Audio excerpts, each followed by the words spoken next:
오늘 함께 나눌 살아계신 하나님의 말씀 여호수아 8장 10절에서 29절까지의 말씀입니다.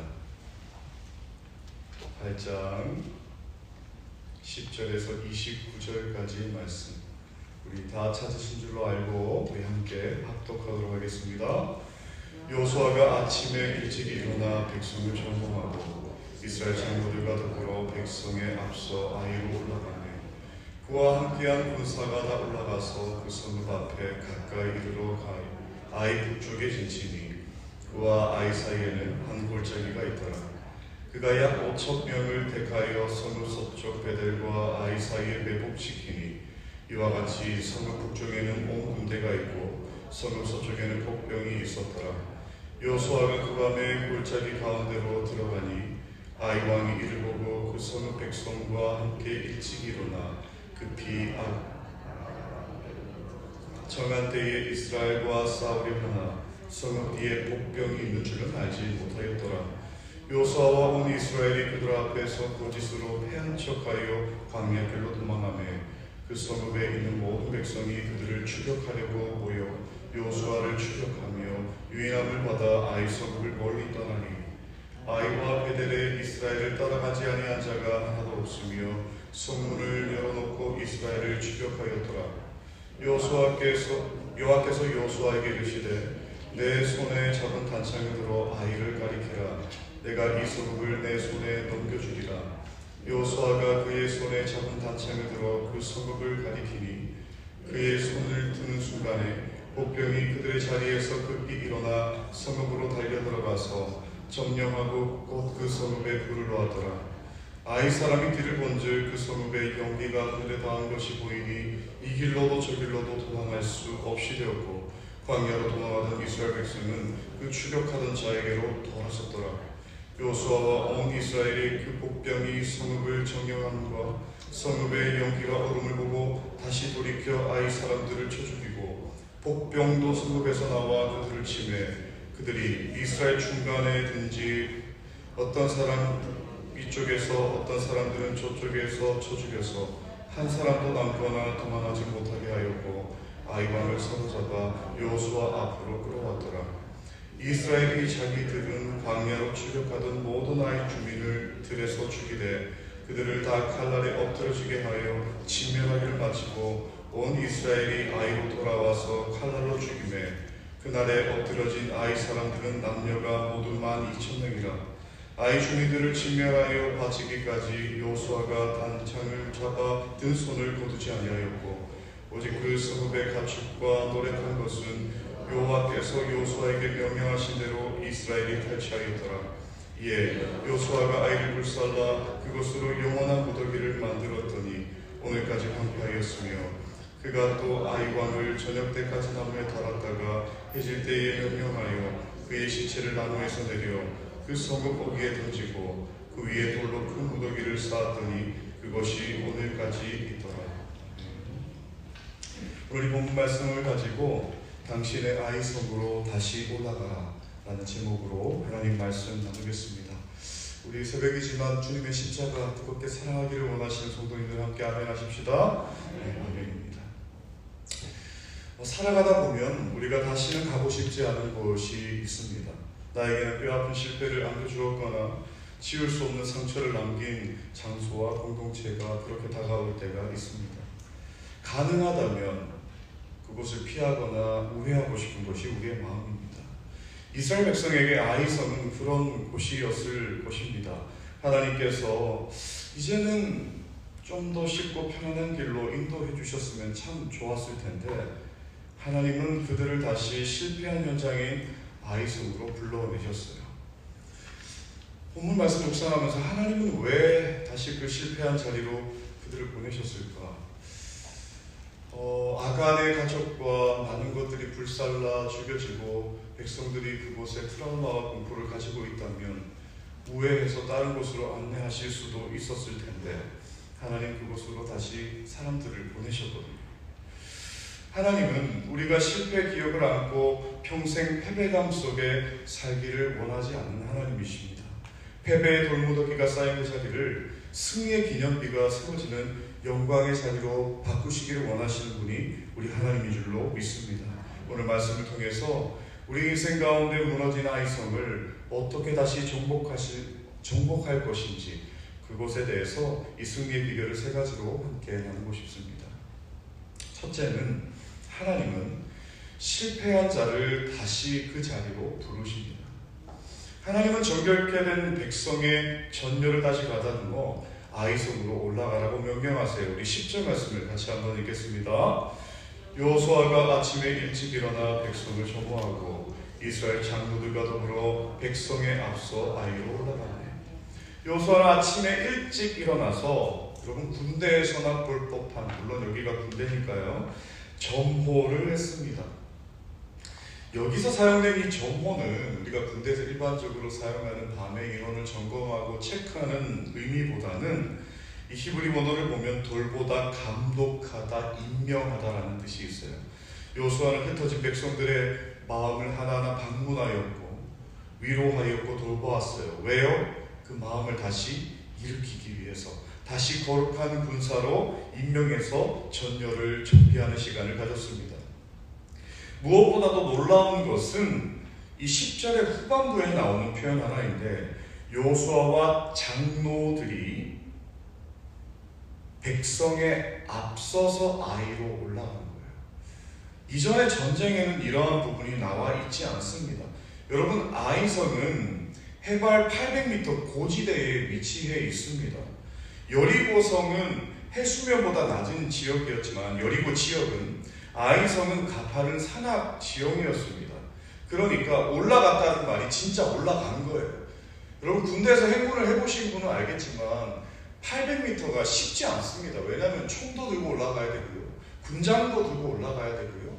제가 해병대에 갔었는데요, 거기 천자봉이라는 곳이 이곳과 그리 차이 나지 않는 봉입니다. 근데 죽음의 봉이라고 부르는 이유가 올라가는데 너무 힘든 거예요. 여러분, 이 사람들이 우리하고 똑같은 사람들인데 숨이 턱턱 막히고 다리가 떨렸을 겁니다. 그런데 더 힘들었던 게 있을 거예요. 왜요? 거기서 진 경험이 있거든요. 패배한 경험이 있다고요. 그러니까 두려움이 있었을 겁니다. 그런데 영적 리더들이 그 두려움을 뚫고 가장 앞장서서 올라가는 모습이에요. 왜요? 7장의 실패를 통해서 뼈저리게 배운 교훈, 전쟁의 승패는 군사의 수에 있지 않고 하나님의 주권과 순종에 있다. 그래서 왜 앞서 올라갔을까? 본문에 생각된 게 무엇일까? 장로들과 여호수아가 앞으로 올라가면서 무엇을 했을까? 기도하면서 올라갔을 것이다. 하나님, 이 전쟁 가운데 함께하여 주십시오. 그러한 영적인 리더가 여러분 되시기를 주님의 이름으로 축복합니다. 사랑하는 성도님들, 참된 회개는요, 눈물을 흘리는 것으로 끝나지 않습니다. 회개의 완성은 온전한 순종입니다. 그래서 오늘도 하나님은 동일하게 우리에게 도전하시는 거예요. 실패한 사업의 현장, 무너진 관계의 자리, 넘어졌던 사역의 현장으로 다시 올라가라고 말씀하십니다. 실패한 그 사업, 똑같은 종목을 똑같이 하라는 이야기가 아니라 그 마음을 가다듬고 전열을 가다듬고 마음을 돌보고 다시 그 말씀을 붙잡고 올라가라는 말씀이다라는 거예요. 이 전쟁은 하나님께 속한 거구나 라는 믿음을 가지고 회피가 아니라 아이성으로 올라갈 때 이 회복의 역사가 다시 한번 시작될 줄로 믿습니다. 둘째는, 승리는요, 하나님의 이 전략과 기도의 단창으로 완성이 됩니다. 이제 본격적인 전투가 시작이 돼요. 너무 재미있어요.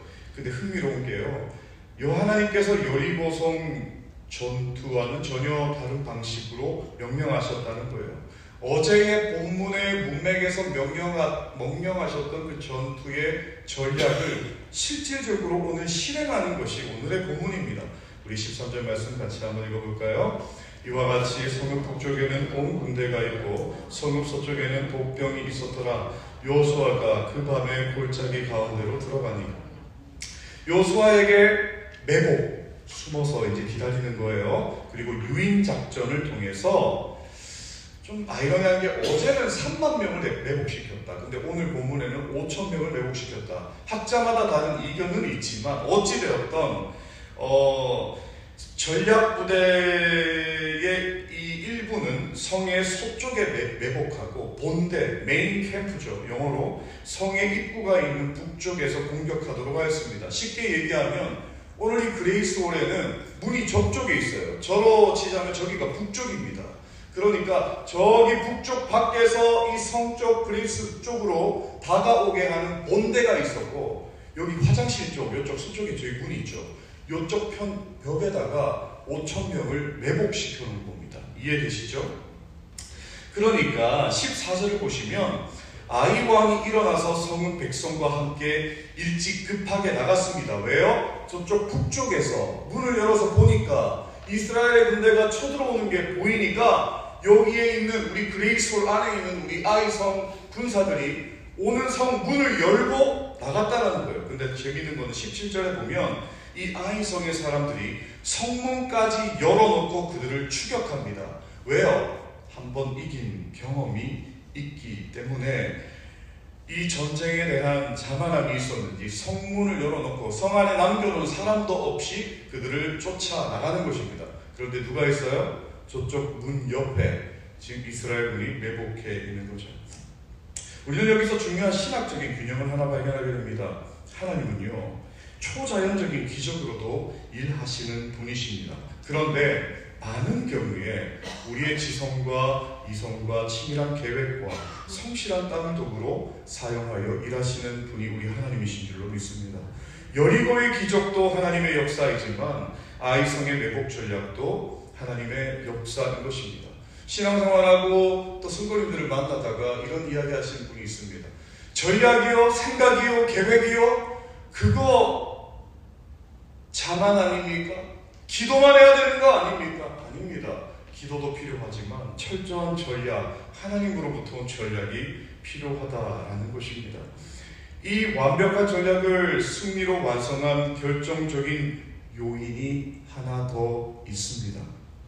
그것이 무엇이냐면 여호수아의 기도의 단창이었어요. 우리 18절 말씀 같이 한번 읽겠습니다. 여호와께서 여호수아에게 이르시되 내 손에 잡은 단창을 들어 아이를 가리키라. 내가 이 성읍을 내 손에 넘겨주리라. 여호수아가 그 손에 잡은 단창을 들어 그 성읍을 가리키니라. 아이성 사람들이 성문을 열어놓고 이스라엘을 추격하기 시작할 때 여호와께서 여호수아에게 손에 든 단창을 들어 아이를 가리키라고 하였습니다. 이게 뭐냐면 공격 신호였어요. 그때 19절을 보세요. 매복 부대가 급하게 성읍으로 들어가서 그 성읍을 점령하고 이후에 본부대와 매복 부대가 아이 군대를 샌드위치처럼 포위해서 한 사람도 도망가지 못하게 하고 완전히 진멸하였다고 성경은 기록하고 있습니다. 그런데 성경이 여기서 아주 독특한 장면을 조금 더 자세하게 기록하고 있습니다. 26절 말씀 같이 한번 읽어볼까요? 아이 주민들을 진멸하여 바치기까지 여호수아가 단창을 잡아 든 손을 거두지 아니하였다. 여러분, 이 전쟁이 한두 시간 만에 마칩니까? 우리가 이 새벽기로 나오면 30분 만에 마치고 기도도 30분 만에 하고 돌아가지만 이 전쟁이 하루 종일 지속된 전쟁이 아니었을까요? 매복에서 숨어 있다가 유인하고 유인해서 나가면 아이성 사람들이 쫓아가면 쭉 쫓아가서 또 쫓아가다가 옆에 있는 사람 쫓아가고, 이게 짧은 시간에 마치는 전쟁이 아니잖아요. 그런데 여호수아가 매복조를 향해 작전을 지시하며 들었던 그 단창을 전쟁이 완전히 끝날 때까지 내리지 않았다라고 본문이 표현을 합니다. 여러분, 이게 단순한 그런 칼이 아니에요. 단창이라는 것은 길고 날카로운 전쟁용 칼입니다. 전쟁용 창이에요. 팔도 어깨도 아팠지만 끝까지 그 단창을 왜 내리지 않았을까 하는 것입니다. 여러분, 오늘 한 장면이 생각나지 않으세요? 출애굽기 17장 아말렉의 전투, 그 르비딤 골짜기에서 전쟁을 지휘하고 있었던 사람이 누굽니까?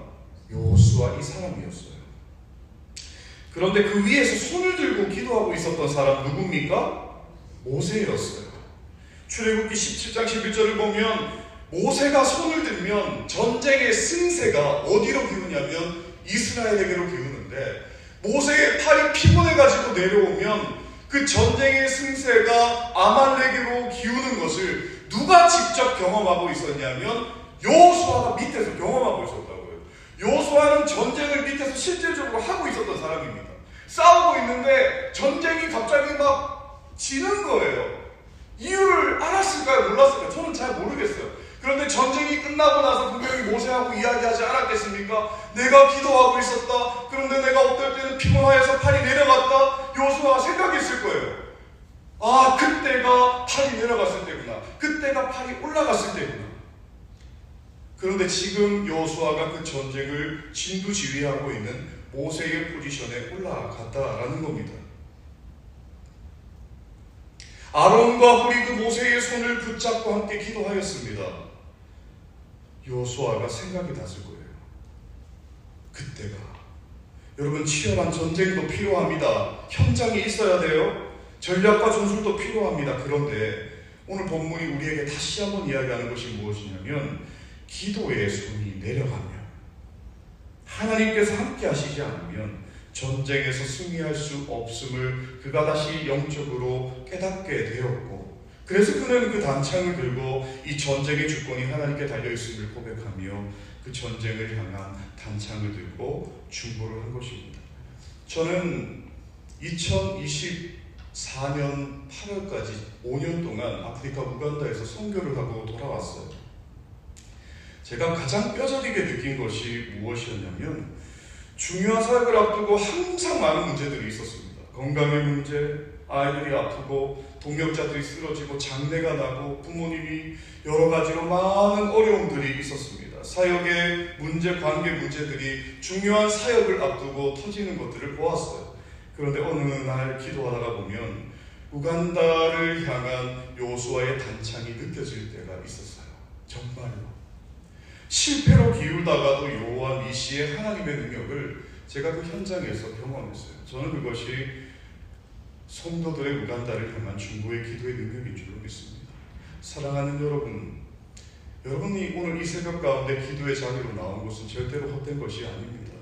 영적 전쟁에는 적당히가 없어요. 하나님께서 여러분에게 약속하신 가정의 구원, 영적 회복이 진멸하여 바칠 때까지, 완전히 성취될 때까지 여러분의 기도의 단창을 내리시지 않기를 주님의 이름으로 축복합니다. 왜냐하면 기도의 단창이 결국에는 여호와 니시 승리의 은혜를 반드시 가져오게 하기 때문입니다. 세 번째 메시지는 내 안에 아이 왕을 십자가에 못 박아야 한다는 것입니다. 전쟁은 이스라엘의 완벽한 승리로 끝났어요. 이렇게 기록을 해도 문제가 없는데 성경은 결말을 묘사하면서 유독 아이 왕의 제도를 상세하게 기록하고 있습니다. 우리 29절 말씀 같이 한번 읽겠습니다.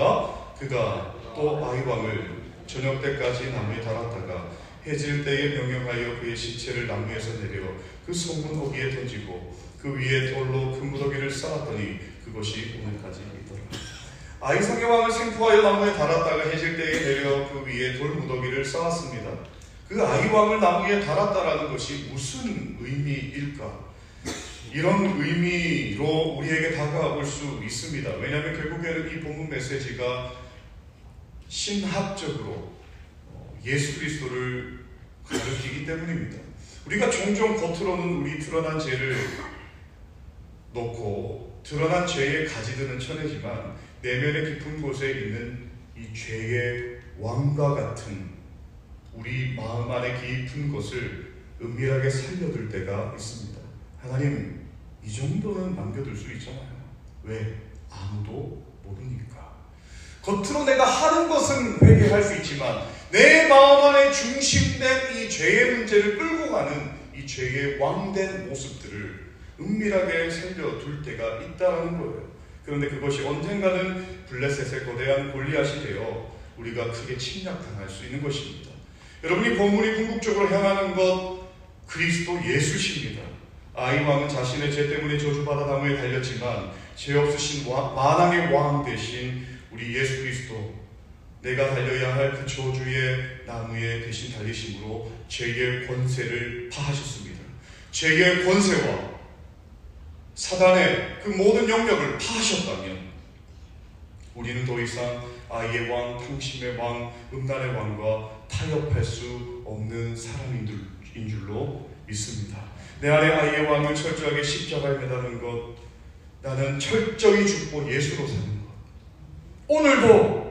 오늘도 나는 십자가에 철저히